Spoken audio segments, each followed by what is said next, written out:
Georgia Virtue presents the Let Me Tell You Why You're Wrong podcast.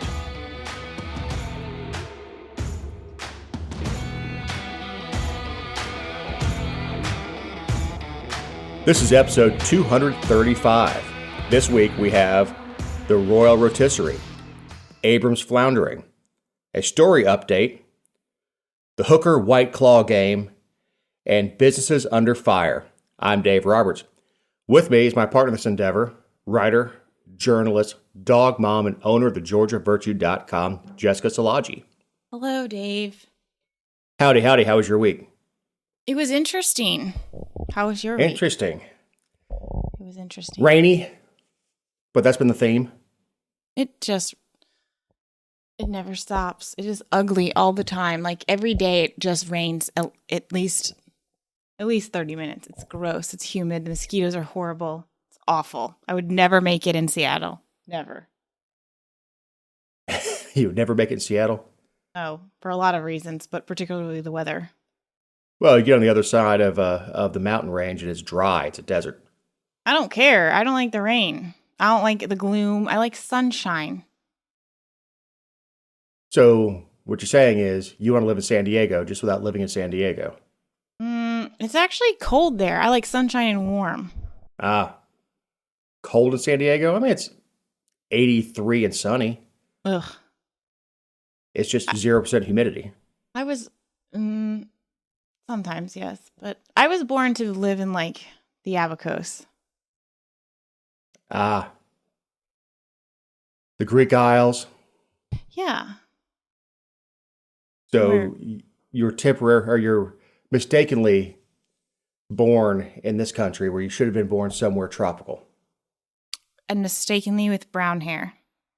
And mistakenly with brown hair. Mm-hmm. Nice. Yes. But I'm doing the best I can. I'm making it. You are doing the best you can, you know, especially when the humidity is not crazy and your hair is good when you go into the courtroom. So you can draw yourself. Correct. I can draw a good hair day. Yeah, good hair days. They have ponytail. Right. Exactly. And I spent a lot of time in the courtroom this week. You know, I'm covering two death penalty cases actually, but one of the death penalty cases that I'm covering is like I've had the opportunity to cover it from day one, from the day of the murders, and so I watched them be served with their death penalty notices this week, which was a super interesting notice or interesting like process. The prosecutor just hands you a piece of paper and says like, we're ready. We're going to take your life. Very interesting. It was not what I was anticipating.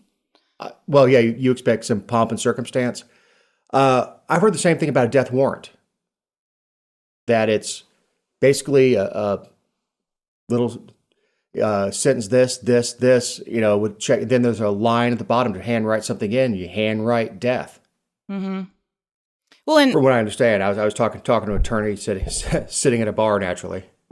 Right. Well, and I mean, this isn't on the show topic, so I don't want to like spend too much time on it, but it was interesting from the standpoint that, well, and we've talked, it's the murder for hire case that's from the prisons. We've talked about it a little bit. We'll talk about it more as more stuff comes out, but there's just not a ton to update on. But, you know, I'm anti-death penalty.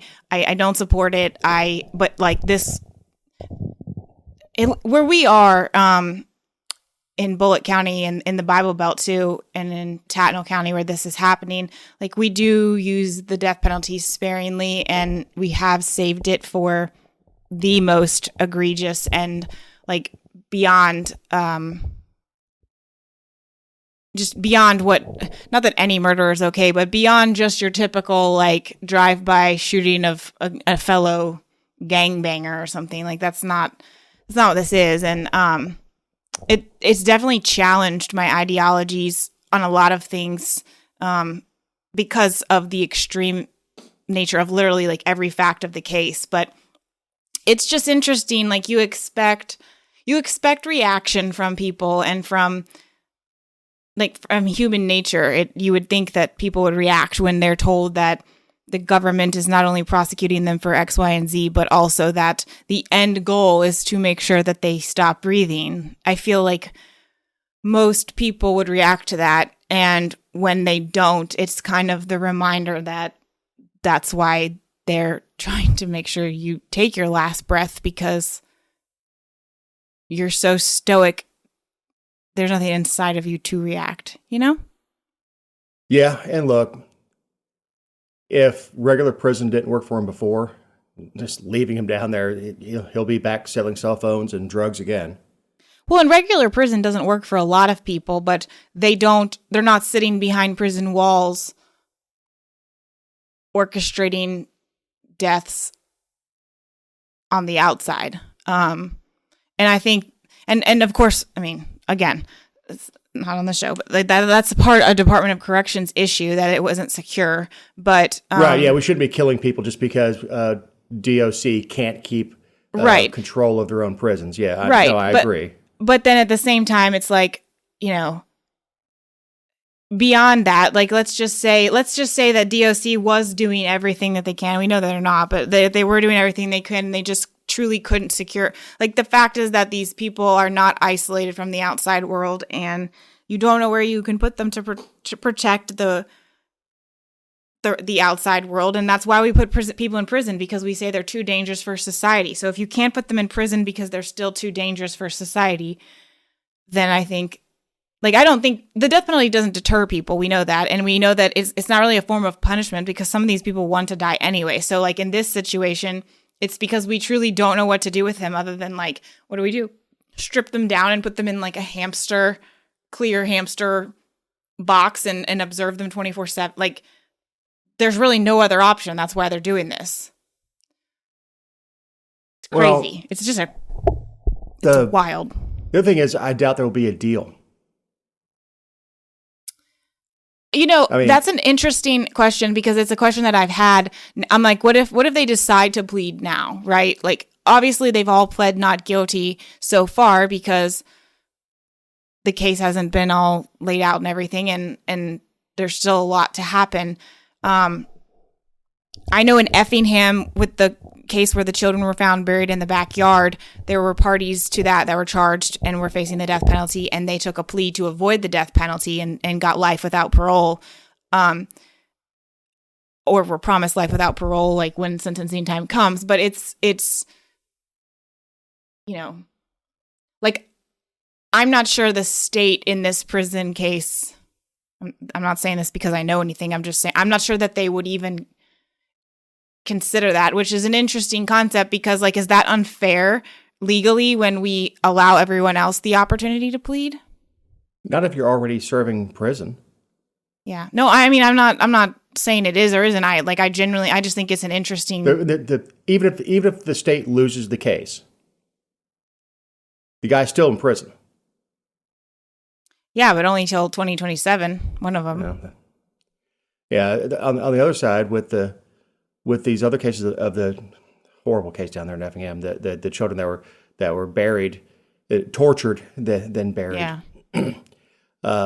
There's a off chance they walk free.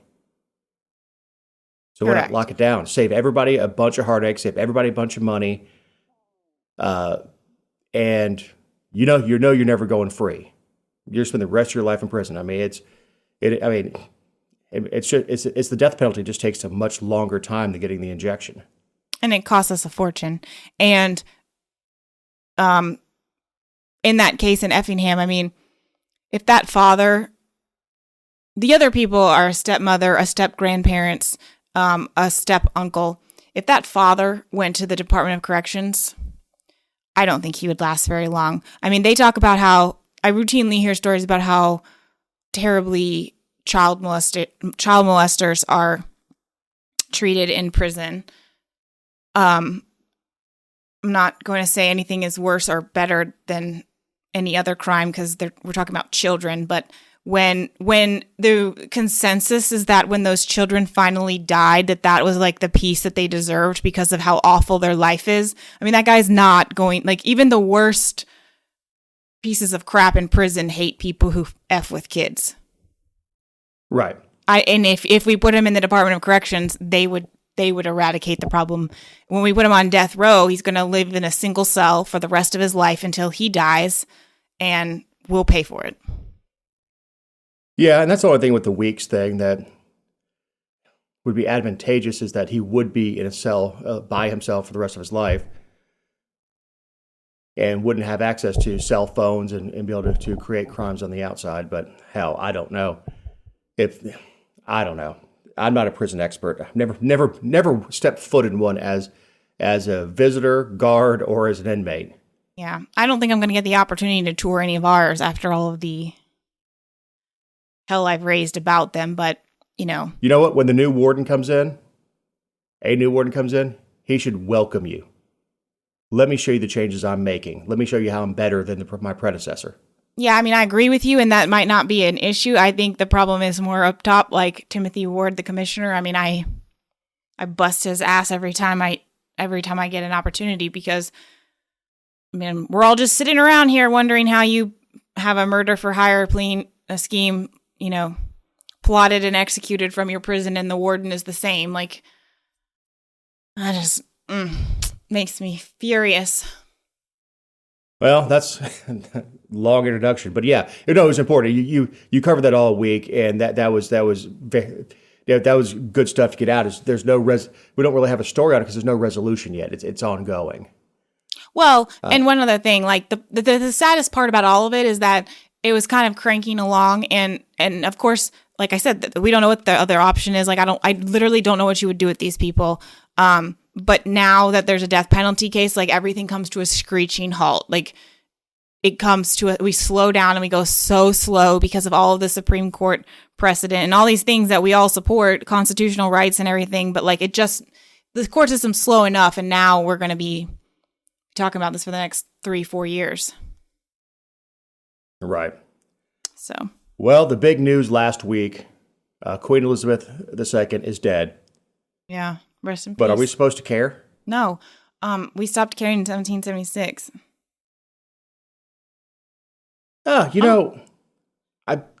It's sad. Condolences. Well, no, I view it through the guise of a history nerd and all the things that she witnessed. Absolutely. All the presidents that she knew, all the prime ministers that she knew. I mean, starting with Churchill. I mean, she was a ambulance mechanic in World War II. Now, of course, she was nowhere near the front lines. They did not allow, even if women were serving in combat at that time, she couldn't have been a combat nurse or anything else because you don't allow the air to get shot. That's why Harry was allowed to fly combat helicopters, but William was not. I mean, he flew helicopters, but he didn't. He was not flying combat missions because you don't have the heir to the throne exposed to enemy fire. Right.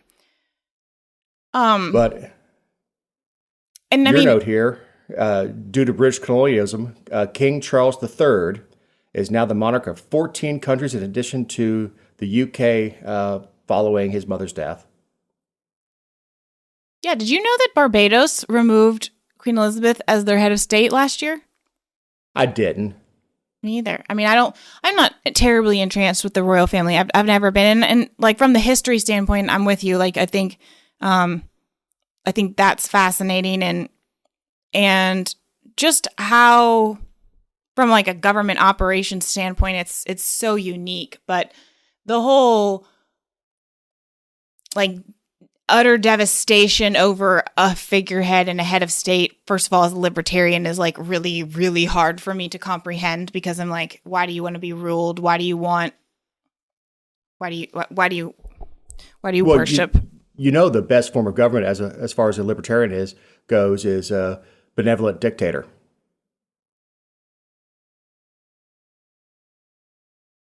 I'm not following.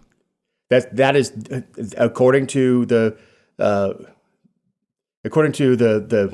think tanks and the talking heads. A benevolent dictator doesn't interfere with anybody's life, but doesn't allow anybody to interfere with each other's. Okay. Well, I don't think that's the Queen. No. And look, we all say that the Queen had no power. Oh, when you talked about somebody in a company that has a title, no power, it's like, he's basically the Queen of England. He now actually has a lot of responsibilities beyond being the the head of the Church of England. I think he's the head of 3 churches, or he will be once he's coronated. The money will change. He has to approve the incoming prime minister. Can declare war, I believe. There's a lot of stuff that Elizabeth did not exercise her authority on. She steered clear of politics. She was beloved, but again, which is kind of amazing to be that big of a fan of what you consider your ruler. But Charles has not been apolitical. Charles has been known, I think they call them spidergrams or spider notes, would scribble on pieces of paper and send it to members of parliament on his views of what they're discussing. He is a climate change person. One person I heard say he is AOC when it comes to climate change.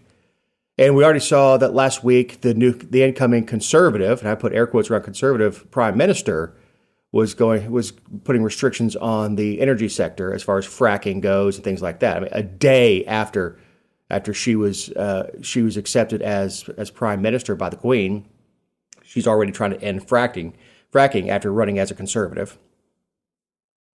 I don't know. But it's interesting, Charles actually is not a fan of colonialism. So the next 20 years that Charles is around, you may see the empire shrink further and further.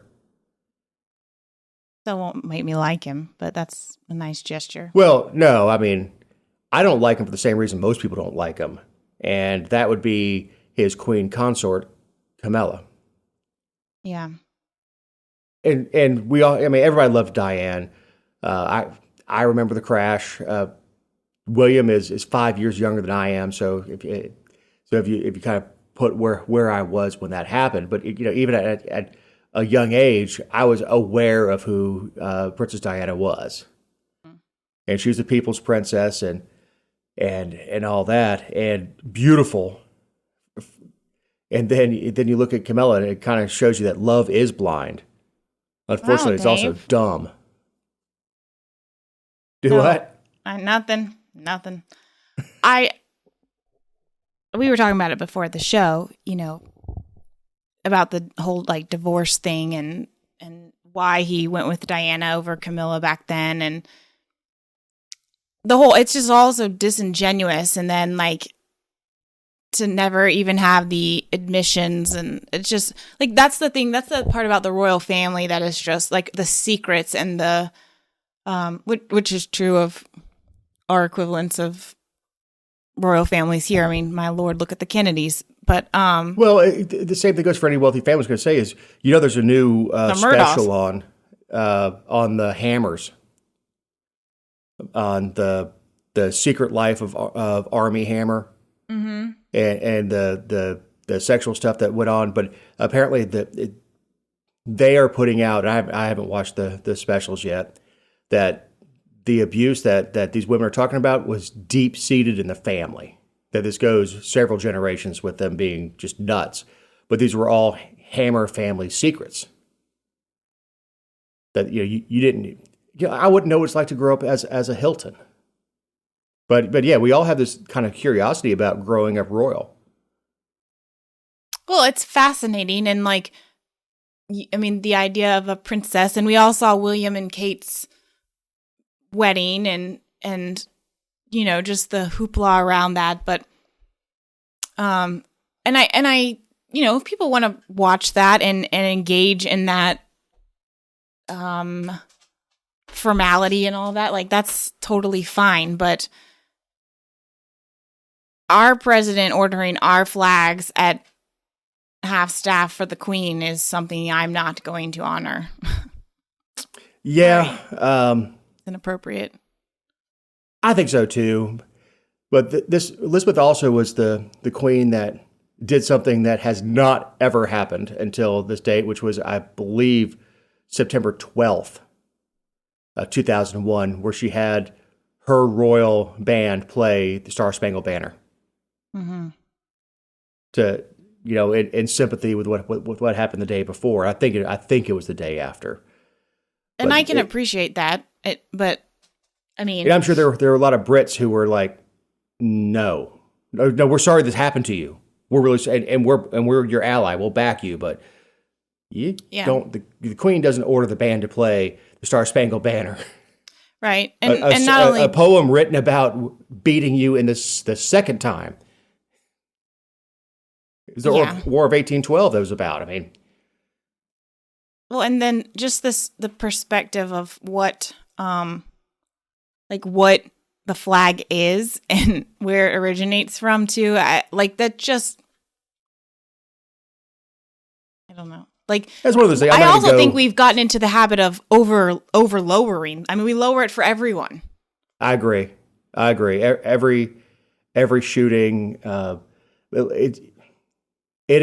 should be reserved for heads of state. If a sitting senator dies, obviously if a former president dies, something on our country. Yes. Yeah, exactly. Half the time I'll drive by a firehouse and not the sub place. You're like, why? Yeah, and I see it's at half staff, and I've got to call somebody. Would you please Google? Because obviously I don't use my phone while driving.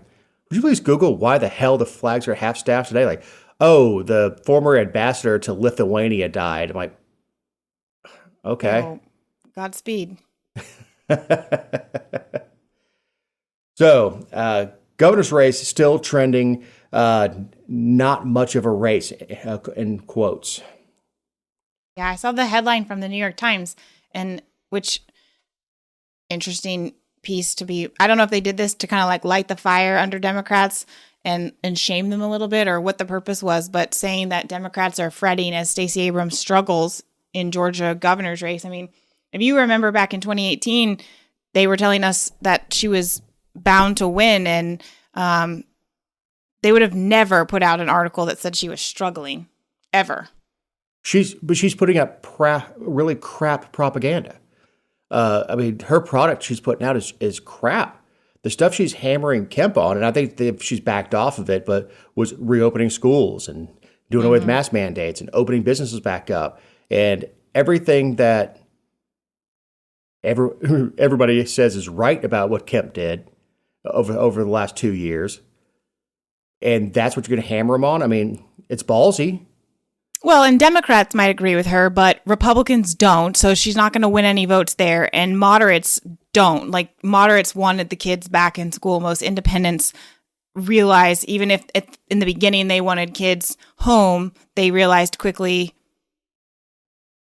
that kids need to be in school and we need the structure and we can't just, abandon life and everything. And so I don't think it's a losing or winning argument. The other problem, though, is that Kemp, we talked about this before, but Kemp is giving away everything. So not only, he's doing it from the federal COVID funds, which are things that she would have accepted, and maybe she would have spent some of the money differently. I have no doubt about that. But he's doing things she would have done or would do. So yeah, the stuff that I'm seeing out of her camp is most extreme abortion law in the country. Well, no, it's not, first of all. Right. But if you want to have that debate, that's absolutely fine to have that debate. I'm just not sure it's a winning issue. Well, right. When you if she want to stand up and say if reelected, Kemp will make abortion outright illegal, now then, I don't think it's true, because I don't think that there's the political will to do it, and I'm not sure it could actually be done anyway, even constitutionally, to completely outlaw a medical procedure. I let another state try it before we do anyway, so we don't spend our money. But anyway, right. if she wanted to fearmonger that way, it's fine. But it's already law. She can't even say that she would overturn it, because she can't. So, and she knows that. She's determined. There is one commercial she's running that's really good, and that is her voting against a tax increase. I guess it was a budget that had a tax increase in it, and very smart. She has an old white guy talking about she went and did the math. Well, first of all, no, she didn't. Her staff did. I'm not saying that she couldn't do the math, but to dig through a bill like that, there's no state rep is going through it like that. But after that, they show a picture of her shaking hands with Deal. So you have these two gray-headed white guys that don't look completely dissimilar. They're obviously not the same person, but they don't look dissimilar. So the imagery of this person continues to talk over the picture of her shaking hands with Deal. So she's realizing that she's losing that moderate. She's losing any of the Republicans that may have been ticked at Kemp over something. So what it really depends on what you're watching is what commercial you get. So if you're watching Fox News, you get this commercial with her shaking hands with Deal. If you're watching NFL football, you're going to get the commercial of her talking about how Kemp's new gun legislations could put more guns into our street, more dangerous. It's funny. It's funny that you get the difference in the political commercials you get based on what you're watching. For sure. And I think her having, I mean, she took that. Here's the thing. When she was running in 2018, she took the approach that she was a moderate because she was. Like, if you remember when I interviewed her and the interview that I had with her and her responses, she was still moderate. Then as we approached September, October, November, it was like this, and all the national attention, I've said this a million times, all the national attention that came on her was like she got on this hydroplaning path of progressive policies and I don't know if she's always held those views and she just suppressed them. That may be true. But when she was in the legislature, she was moderate. And when she started running, she was moderate because Stacey Evans was moderate and, Stacey Abrams has swung left and she's been, I think to some degree, the national figurehead that she's become has worked against her on the second run because people are like, I'm not sure. That's a little much for me. It's also fatigue. She hasn't gone away over the 4 years. Right. But she's been loud and proud about her progressive policies in that time. Right. So yeah, now she kept getting all this adoration from the left outside of Georgia. And that's where the most of her money comes from, outside of Georgia. So she's getting all these accolades and pats on the back and how wonderful she is and how brave she is and how awesome and she's continued to move her politics to the left because she's being trained the same way that, you train anybody else is you get positive reinforcement. Good, here you go. We're going to what'd you say? Oh, we're going to put you on CNN for saying that. And so you keep saying it because you like the cheers. It's interesting though, because Kemp is polling well. It makes me nervous because, they said in 2018 that Stacey was going to claim it all. Wipe the floor with him? And he won. And so I'm concerned. I don't want anybody to get complacent about anything, but it's interesting because this 538 article that kind of talked about how Warnock and Walker are neck and neck and things are so close. And then there's this, like at the end of the day, are people going to, one of two things is going to happen because like Warnock and Walker will be at the top of the ticket. So there's either planning to be this mass drop off of voters who don't want, who want Walker, who want Warnock, but not Abrams. That doesn't quite make sense to me because they are very similar. So, well, yeah, but the media they're putting out is very dissimilar. True. The public and the image media of coverage. Yeah, the image of Warnock right now is of a sweet preacher who Look, I've said many times, the media, the product he's putting out is fan-friggin-tastic. He is, you know, he looks so good. He looks so professional. And the people he's getting to interview, again, he's getting people that don't look like Warnock supporters saying, you know, the senator, when we had whatever disaster it was, the senator was there and he didn't just show up and disappear. He followed up with us. And we've said before that both the senators from Georgia, for all their faults, their constituent services are outstanding. Their communication's outstanding. So the images between Warnock and Abrams are night and day, because Warnock is seen as warm and even when I said I missed the trip because they go in the summertime and I can't leave. But the Chamber of Commerce from Paulding County goes up there, and in the past, the senators have sent a representative. Both our senators showed up. And this is a bunch of people from Paulding County. Trust me, neither one of them carried Paulding County. Right. But they came over, took pictures, spent time. And look, I don't know what the time was, 10, 15 minutes, whatever it is. But it doesn't matter. And in the life of a senator, 15 minutes to go to a county that there's no way you're going to carry, and just go spend time with people and shake hands. Look, that's great politics right there. But that's the difference between Stacey and Warnock, I think. And I think independents are going to be capable of voting for Kemp because they like what he did, and Warnock because look, he's throwing haymakers at Walker right now, and they are landing. And I'm not saying Walker's not going to win. I'm just saying he has repeatedly shown. And I don't know how the hell a senator who's been there for 2 years is going to lean on experience over Walker, because neither one of them had held political office before. Well, they share a lot of problems, actually. They do share a lot of problems, and those problems are female. I got 99 problems. But yeah, the stuff that they're running on each other, both like, you're a wife beater. No, you're a wife beater. Great.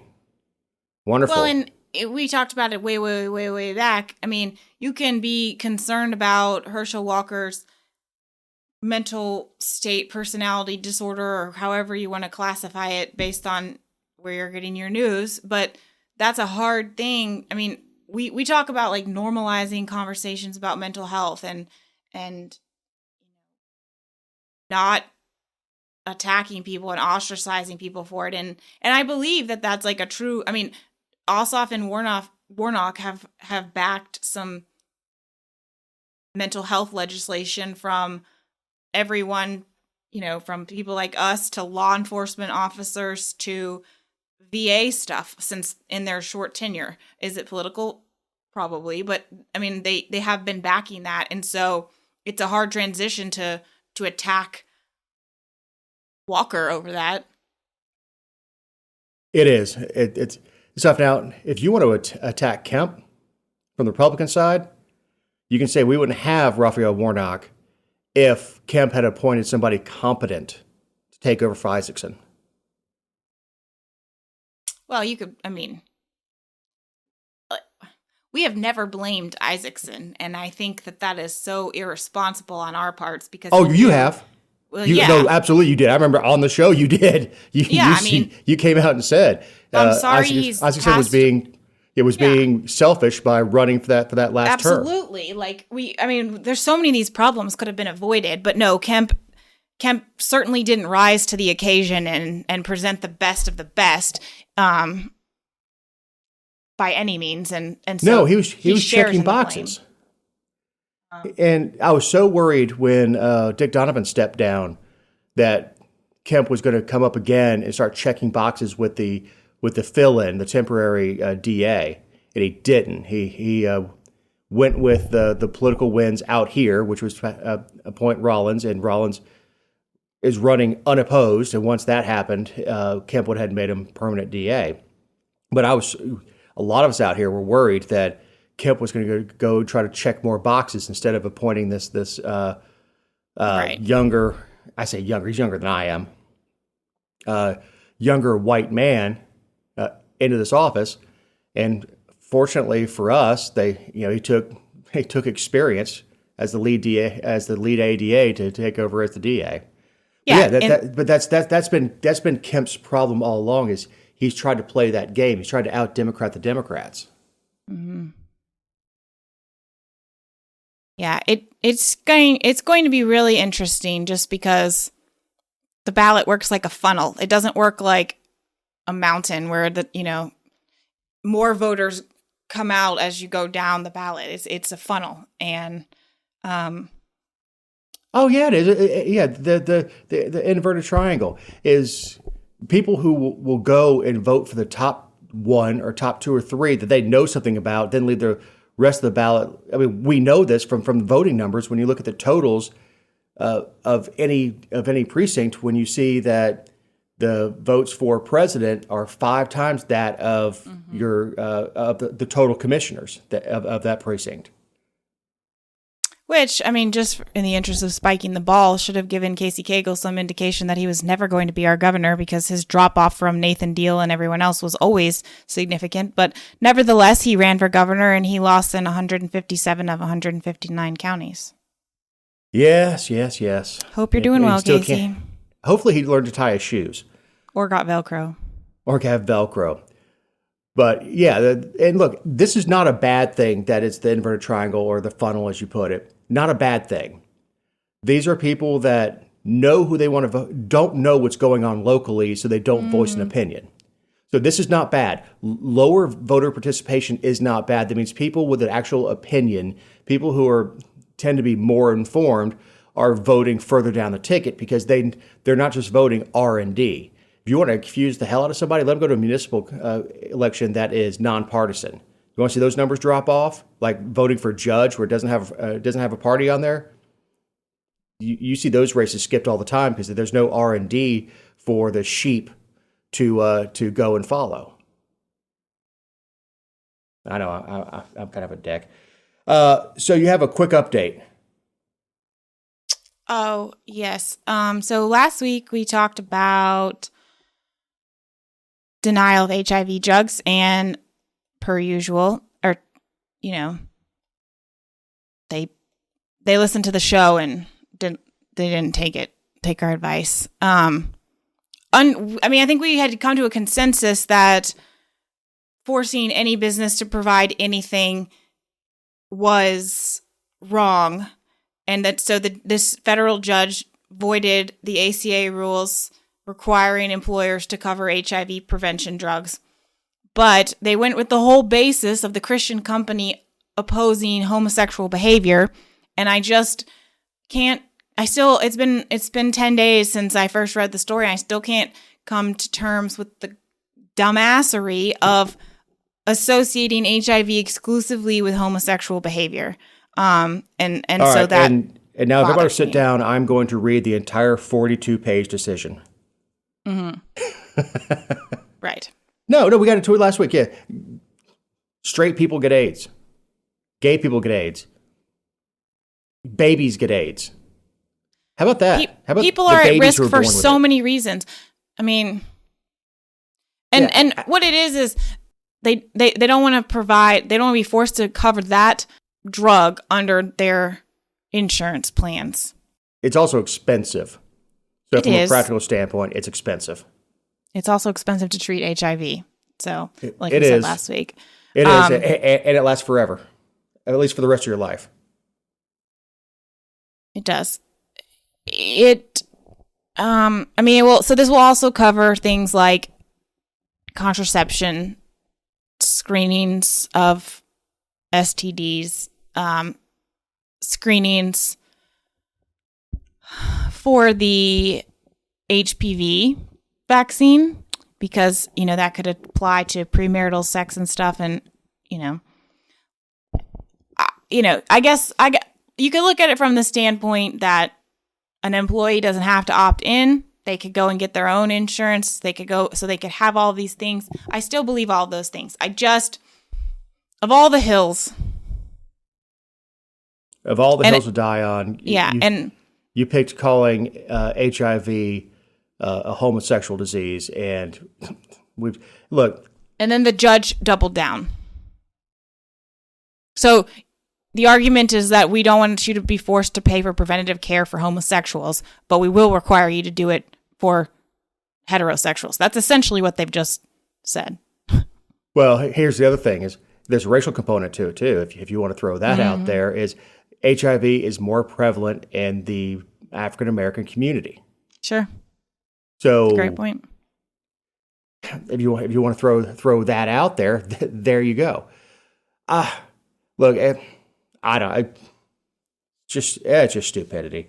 Well, we continue to chip away at the ACA and parts, and what it's done is now it's more unequal. The scales are.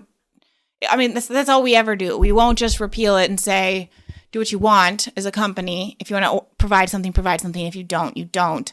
We're just chipping away and saying, oh crap, we got another problem. Wow, I never saw that coming. Well, it's the same thing that happened with Roe v. Wade. We talked about this a couple of years ago. If you're going to go after Roe v. Wade, stop chipping at it.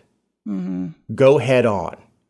And if you want to go after the American Affordable Care Act, which, look, that piece of garbage legislation that had been sitting in a desk since 1991 when Clinton took office, that they tried to push it through under Hillary care in 92 when the Republicans took over and went into a desk drawer. Look, it's a piece of crap legislation. If you want to go after it, go after it. Do it. Go headlong. This little chipping at it, going, well, you don't have to cover these drugs because of your religious belief. You don't have to cover. Just go after it. If you want to make people, if you want to turn this into a truly a respect for private property and private business, go after it that way. Mm-hmm. Instead of chipping at this and coming off as a bigot, why not just go after the whole thing? It's like, I shouldn't have to cover anything I don't want to. Screw you. Same thing with baking a cake. Screw you. Do I support the baker's right to not do it? Absolutely. Do I think they should? Absolutely not. Like I don't refuse to put air conditioners in for people with Biden stickers or Bernie Sanders stickers on their car. No, I just charge them a little more because it's their fault my taxes are going up. Nice. It's a joke. It's a joke. I know. I know. No, but I mean, it's just go ahead. Yeah. There's nothing new to report other than the judge understandably sided with them, but for the wrong reason. Yeah, this is a good time to remind you that these are our opinions and not those of anyone not on the show or any respective company for which we may work, own, or otherwise associate ourselves with it on a regular or irregular basis. Also, you can find other episodes over at thegeorgiavirtue.com. All right, time for the Mule of the Week, real quick. Yes. Deputy Police Chief from Cedartown, right? Cartersville. Same thing. Literally the same thing. Which is that Cherokee or Polk? Bartow. Okay, same thing. So I hate geography. He got caught in Orlando trying to pay for a prostitute for $120 for a half hour and a pack of White Claws. Yeah, look, the sheriff down there in Pinellas County, I think. Polk. Was it Polk County? Same thing. So this guy was down for a conference, as a polygrapher or something like that. Yeah. It was a Polygraph Institute meeting in his government issued vehicle, unmarked car. Is down there and decides to get a hooker on, I think, a Wednesday night. And the hooker says, hey, go get Cash App gift cards. You can buy them at a gas station and send me pictures of them. Well, obviously, he got scammed on that. And then the next day, he's a little more gun shy. After going back and forth, after ghosting her the night before, Thursday, he's going back and forth. So he's determined he's going to get a hooker. He's going back and forth with this chick, and finally he shows up with the sheriff says a case of White Claw. I've never seen a case of White Claw. I'm assuming it's a 12-pack and like 3 Bud Lights for him. So obviously he wasn't planning on staying very long, but Yeah, it was for 30 minutes. Well, I love how they referred to it as he thought he was getting a high dollar. High-end prostitute for $120. Yeah, for $120 for a half hour. Like, we've all seen Pretty Woman. Yeah. It wasn't, no. The hooker with a heart of gold. Yeah. The sheriff blistered him, though. His quote, and he did a press conference, because this was part of some, like, larger human trafficking scheme with the international airport and DEA and all kinds of stuff. But the sheriff just unloaded on him and said, this guy is a cop, and he was flim-flammed and conned by a prostitute, talking about the Cash App, and said she took the information off the card, got the $200, and left him high and drive. Then he said, "What are you thinking? You just want to go, come on, man, have you lost the last 3 brain cells, or do you just have cabbage for brains?" Yeah, sheriff thinks he's a comedian. The problem is his timing sucks. His material was fine, but his timing it just wasn't funny. Look, I have a big problem with conflating consensual sex work with sex trafficking. Yeah. It doesn't matter. As a professional in law enforcement, he should not be breaking the law, and he knows it's against the law. Period. That's even if we all think it should be, like, of all the people, he's not the poster boy for making it legal. Right. I don't think pot should be illegal, but if you're a cop, you probably shouldn't be rolling a spleef sitting on the front of your patrol car. Correct. However, this was supposed to be about human trafficking, and now, because they targeted prostitution, consensual sex of adults, I mean, he wasn't seeking a minor, but because of his employment status, we're now talking about prostitution instead of the supposed horrifying problem of human trafficking in Orlando, so to speak. Right. Yeah, look, consent. Any transaction between consenting adults. Now, look, I don't know what the cure is to this, but they continue to conflate legitimate free will sex workers with people being human trafficked. Mm-hmm. And that's a huge problem when you put the two of them together, because we all grew, well, I'd say we all grew up. You grew up a lot later than I did, but watching Miami Vice and the pimps slapping the hookers around and all that stuff, and forcing them to do stuff that they don't want to do. And I think the internet has most likely changed a lot of that, because you don't need to stand on the street anymore. You don't need a pimp for protection anymore. Mm. That you can essentially do background checks on people if you get their social media and see who they are. You can do it from OnlyFans and never even meet up if you wanted to. I don't think that's the same thing. I agree, but I'm just saying, like, you can sell sexual services and make. Oh, yeah. I mean, we've revolutionized paying for sex. Yeah. You can watch other people do stuff, or watch somebody do something to themselves and pay them, and that's perfectly legal. But the minute that you say, "Okay, I'm going to put that into here," whoa, it's fine. I want to participate is when it becomes illegal. Right. So yeah. But nevertheless, the guy's a dumbass. He's lost his job. I mean, he's suspended until investigation's done. He's going to lose it, though. Yeah. He's going to lose his marriage, because I don't know many wives that are like, "Oh no, when you're in Florida, cool, you're totally out of the zip code. Go get a hooker." Well, and then it makes national news, and you're a laughingstock. Mm. Yeah, exactly.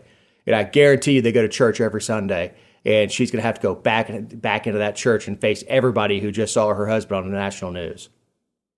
Awful. I mean, I appreciate that he told the truth, though. Like, he didn't try to lie about it. He fessed up, and that's good for his polygraph training. Well, he did try to dodge a lot of it, saying he was over there to watch football. I'm sure he was. Well, I don't know. Never mind. Not that kind of show. Mm-hmm. All right.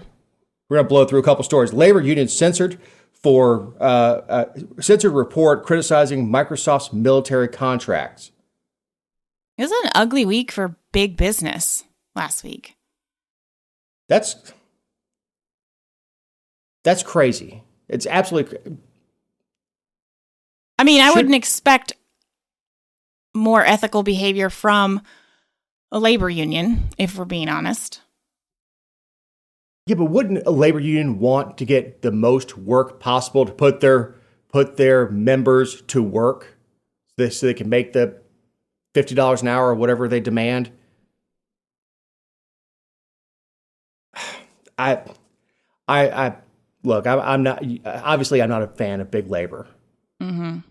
The only people that get rich in a union are the people running it. Right. You know, we look out for the workers. Oh, do you now? As they're stuffing their dues every month in your pocket. Look, they had their place. Their place was in the early 1900s.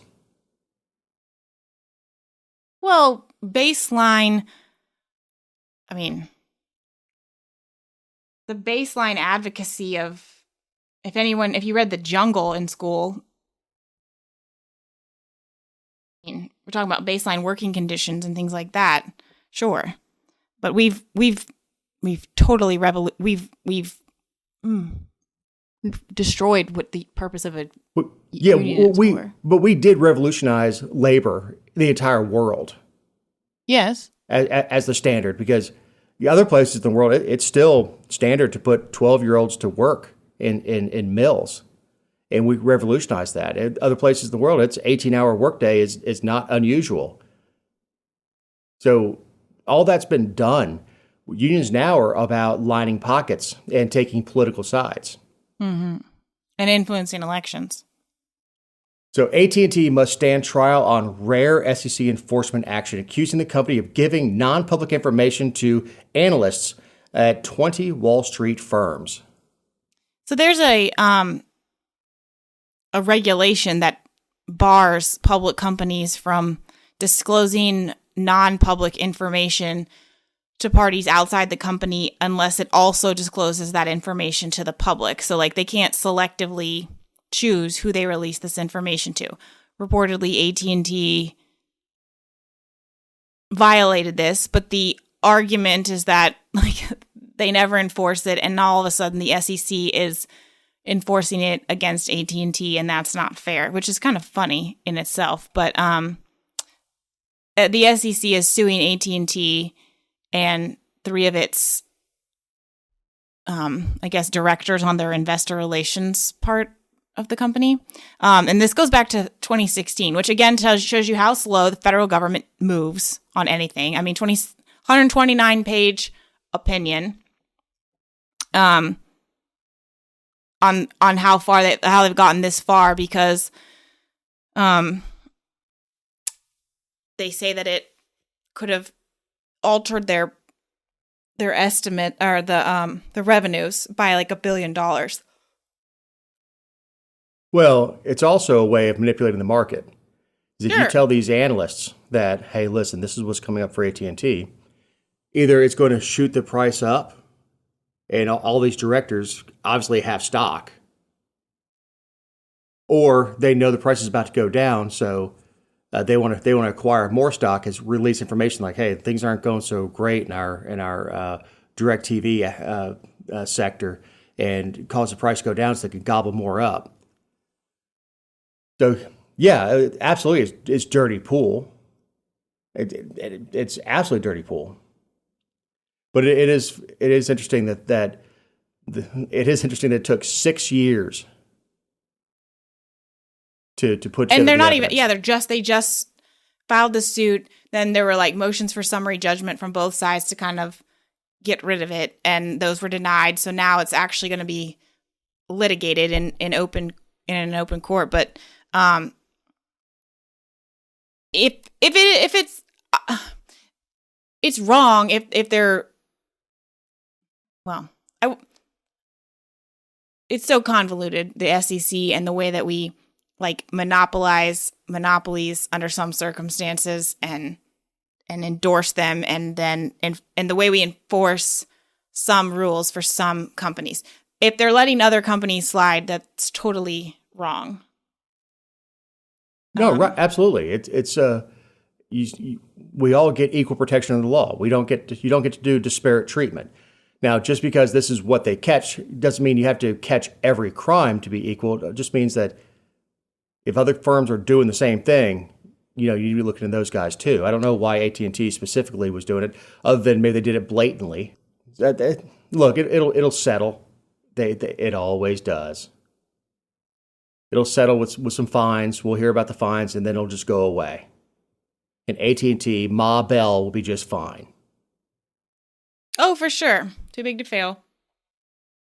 Yeah, I mean, some of the directors may get a golden parachute or get slapped on the wrist and get a $100,000 fine here or there, but there's just no way on earth that it's going to hurt AT&T overall or its shareholders overall, other than maybe temporarily. Mm-hmm. Speaking of investing, Jessica, you have your closing thought?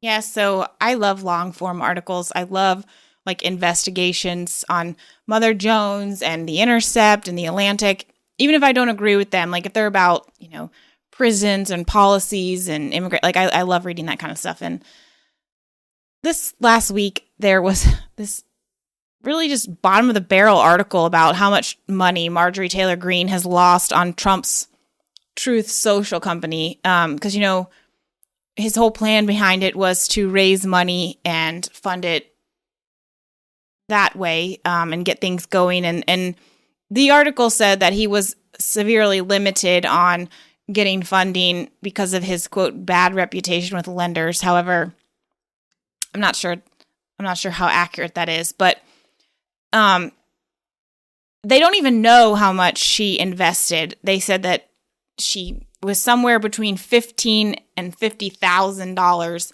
of stock back in October 2021, and that they reported that she bought her shares at $94 a share, and that she owns between 159 and 530. They're talking in these massive ranges. I mean, we're not talking about $10,000 to $1 million, but that's still pretty.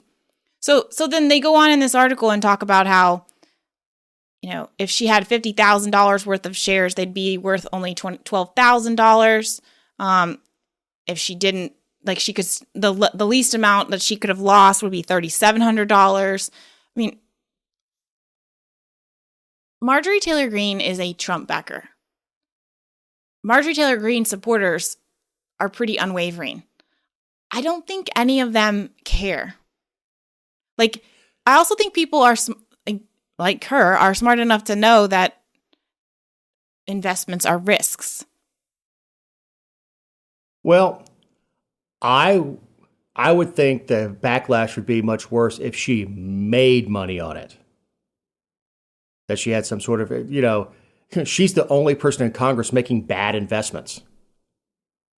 One, she probably, as much as I have problems with some of the things she's done, I feel certain that she bought the stock because she believed in the concept. And of course she believes in Trump, and that's her allegiance to that is. Or she bought access.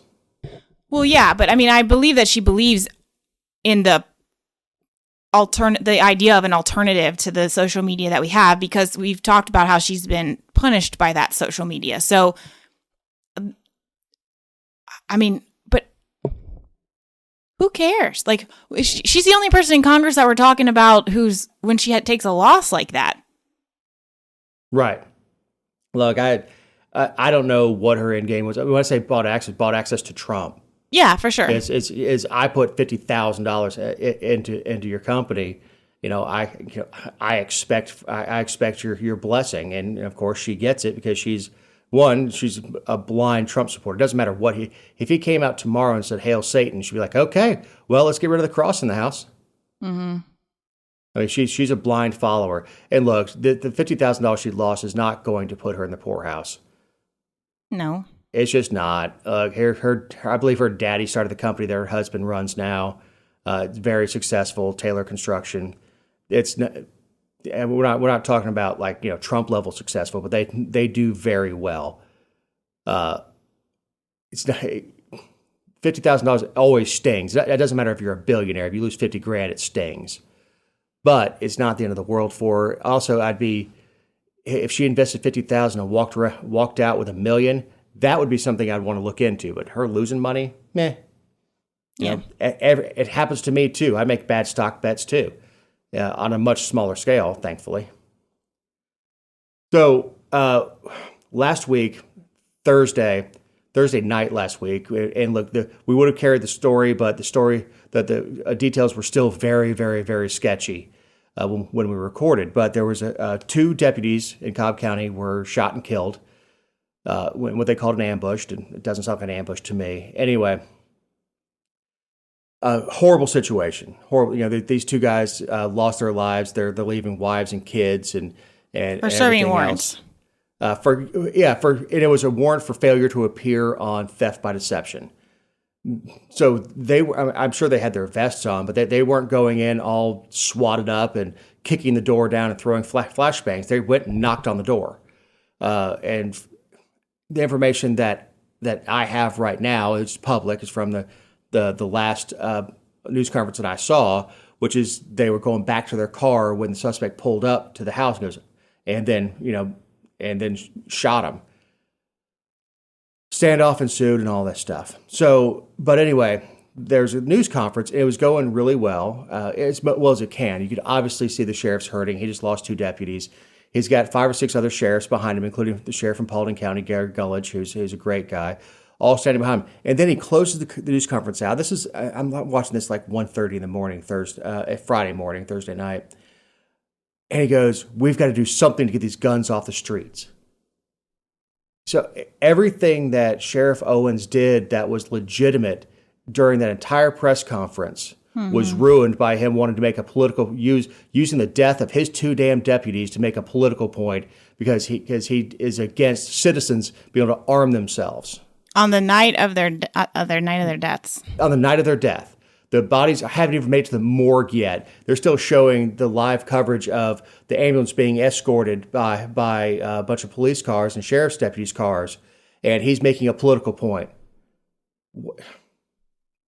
And it was off. I knew it was off script because he wasn't reading anymore. He decided to go and make his statement about just what a jackass. I mean, he was second place for Jackass of the Week, but we haven't caught him with a hooker yet. True. Yeah. Still time.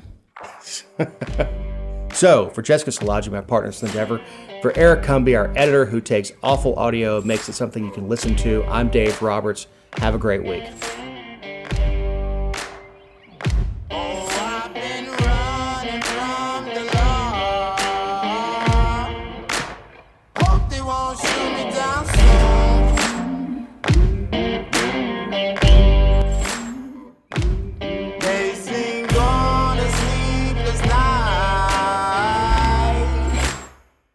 Catch me howling at the moon.